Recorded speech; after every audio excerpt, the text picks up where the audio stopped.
Good morning, everyone. I first want to thank my good friends over at CIRI for putting together a wonderful program. Kudos to you folks. I know how much work you put into it.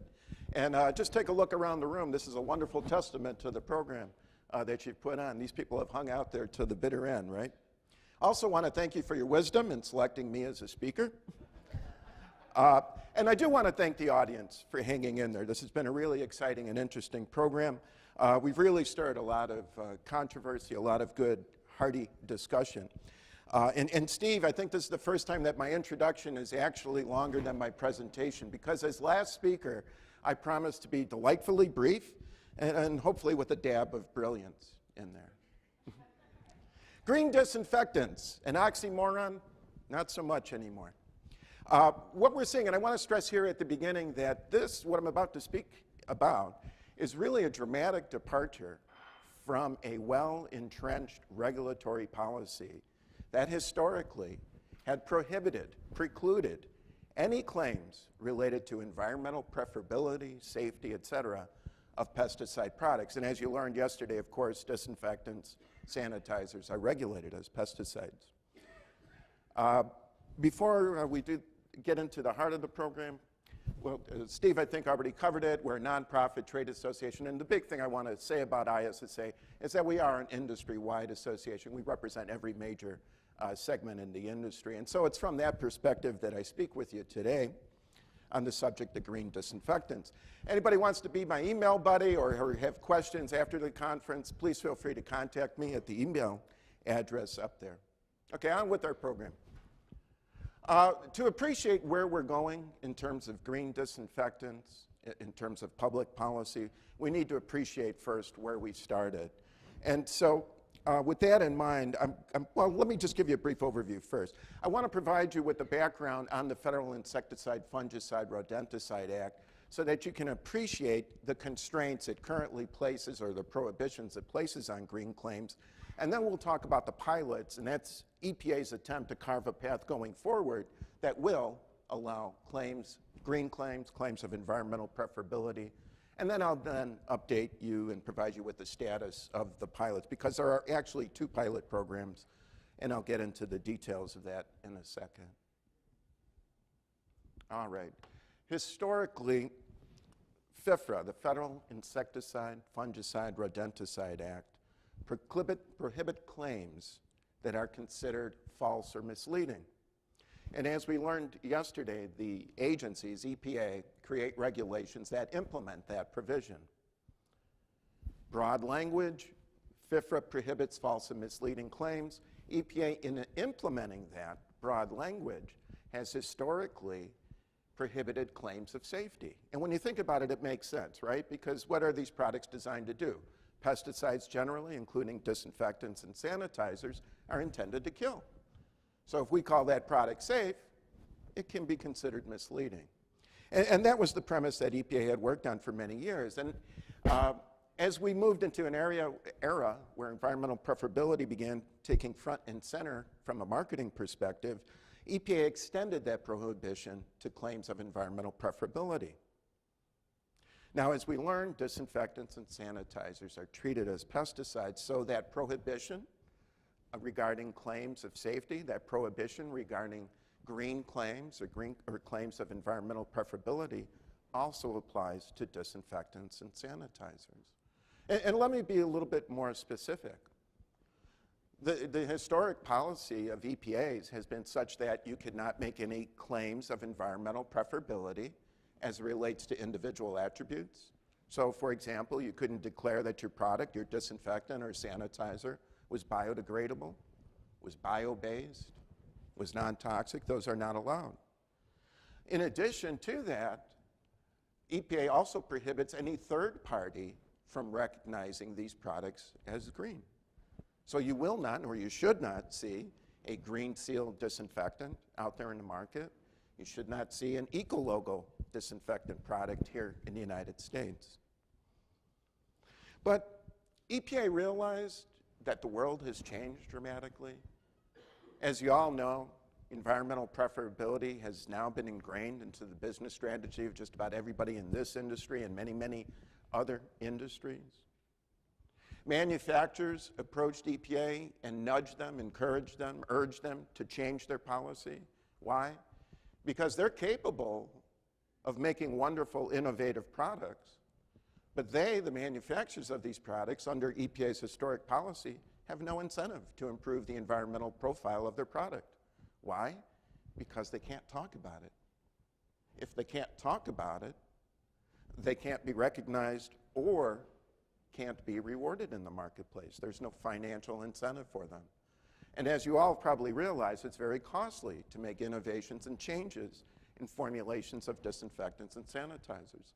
So from a supplier's perspective, there's no economic incentive, no incentive whatsoever, to improve product environmental profile under this policy.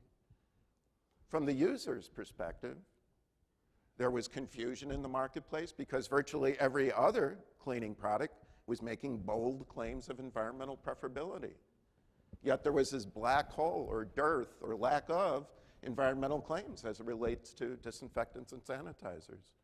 So purchasers, and particularly in the realm of public policy, you all know that there's about 22 states now that have state mandatory green cleaning policies. Well, within the realm of those public policy discussions, because we cannot historically make green claims of disinfectants and sanitizers, there was an assumption that they could not be part of a green cleaning program. And therefore, there was deselection of disinfectants and sanitizers occurring in the marketplace. Further, just from a very practical standpoint, purchasers and users are looking for an easy way to readily identify greener products with a preferred environmental profile compared to others. Because remember, environmental preferability is a subjective term, and there are no absolutes here. So realizing those new dynamics and realizing the core mission of EPA's policy, and they too have an incentive or are encouraged to encourage in turn manufacturers to formulate safer products.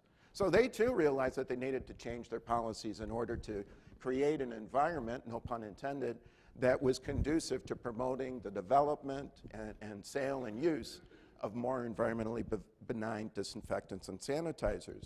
But realizing this historical policy is so well entrenched, EPA wants to proceed cautiously because, as you can see, there have been legitimate criticisms foisted against their program, and they're very cautious about guarding the propriety of that program and its reputation. So, like any good government agency, it wants to proceed slowly and cautiously, hence the pilot projects, to kind of feel out the parameters of what is appropriate and what is not appropriate in defining the world of green or environmentally preferable disinfectants. And so in late 2009, EPA finally launched, after much discussion, their 2 pilot programs for green disinfectants and sanitizers.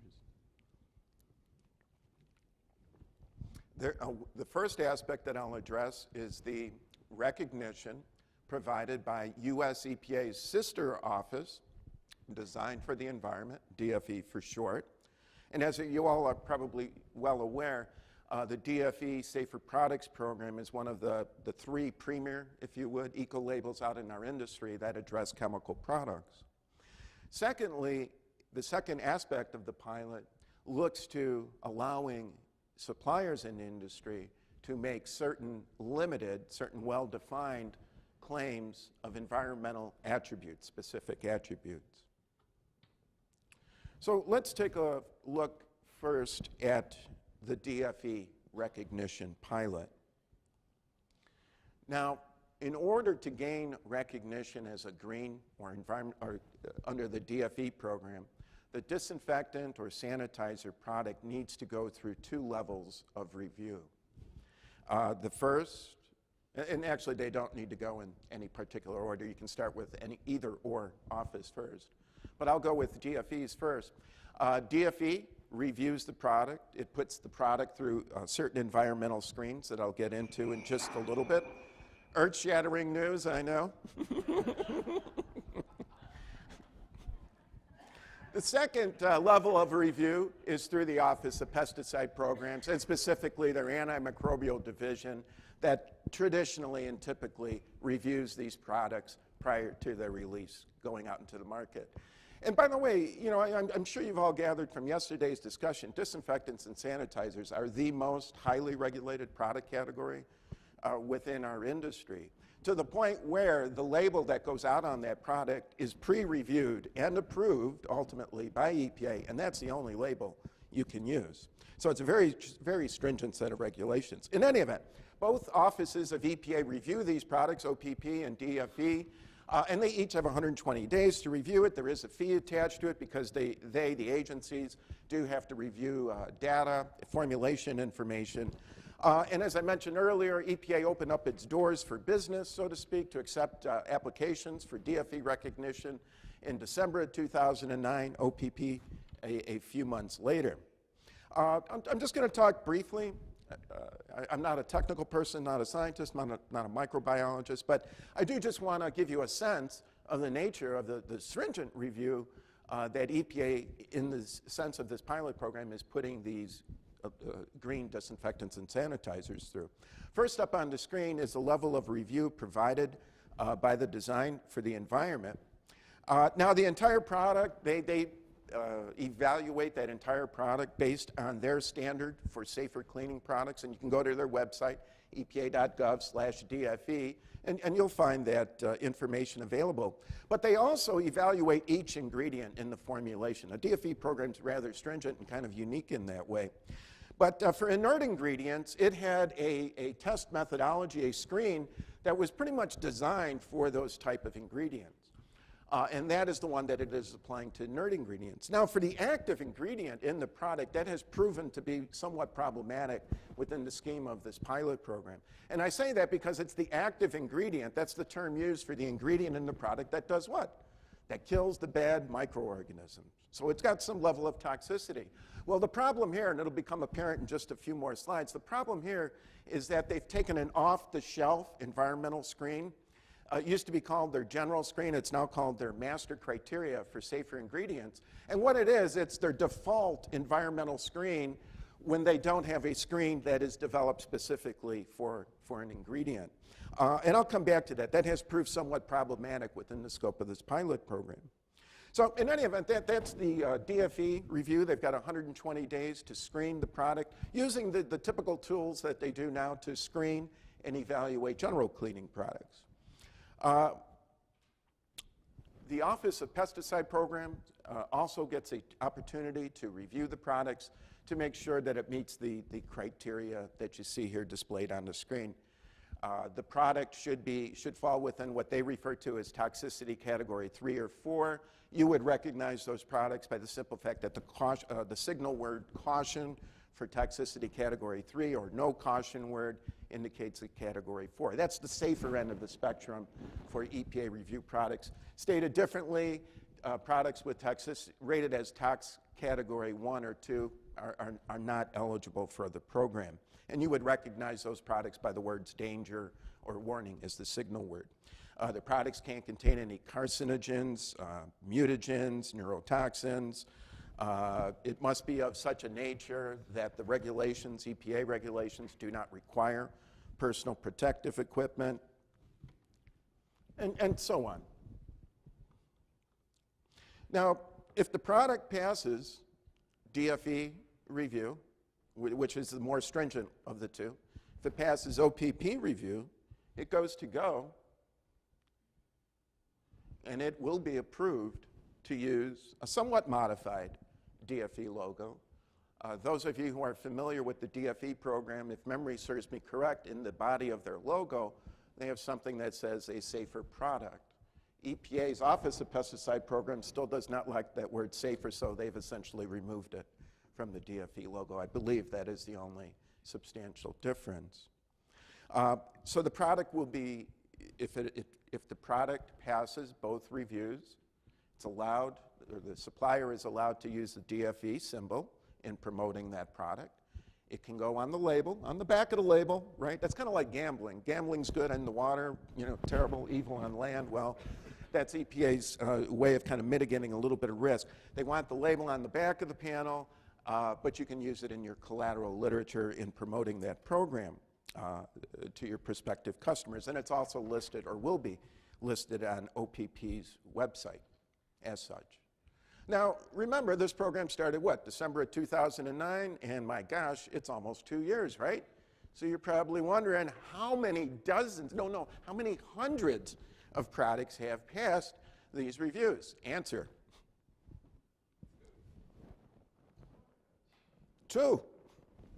And they tell me that there's 4 coming through the pipeline. And by the way, they're consumer products. Actually, 1 had already passed. But remember, when I told you the DfE requires, or the DfE logo is required to go on the back panel, it was a consumer product company, and it said, that's not going to do me any good in the retail stores. Forget it. Nobody's going to be looking at the back panel. In any event, 2 products have passed. They have yet to be listed on the website. 4 products are making their way through the system. Why so few?